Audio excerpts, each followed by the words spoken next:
पद से रिटायर हुई तो मैं दशांश निकाला करती थी।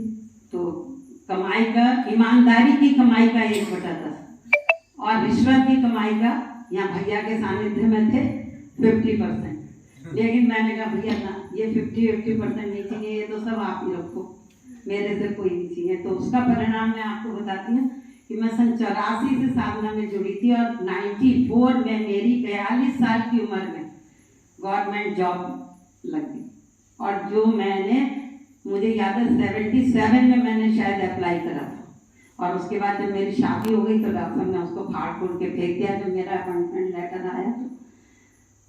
तो ये मेरी दूसरी साधना हो गई।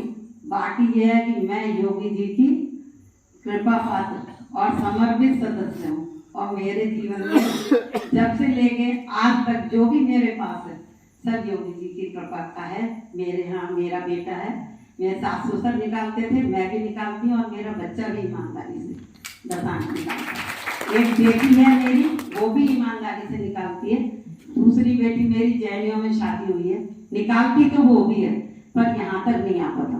तो मैंने उसको बताया भगवान सर्वत्र है, तो अगर तुम कहीं नहीं दे पाती हो तो चुपचाप एक कागज में बंद करो और अपने घर के बाहर रख के आ जाओ ईंट की दबा के। वो भी लगा है, निकाल रही है।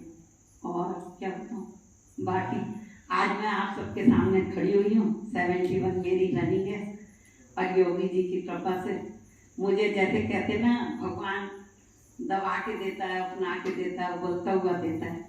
साथ साथ आप ये भी समझिए, दिल में भगवान का प्यार और दिमाग में भगवान का सहारा, वो मुझे निरंतर योगी जी की कृपा से बना रहता है।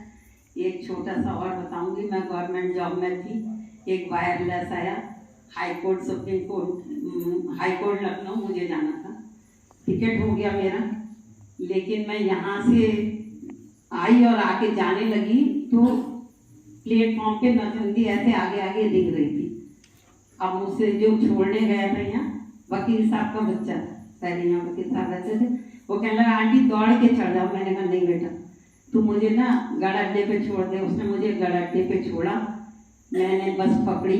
उसके बाद मैंने ड्राइवर से कह दिया भैया जहाँ से स्टेशन पास पड़े वहाँ तुम मुझे उतार देना।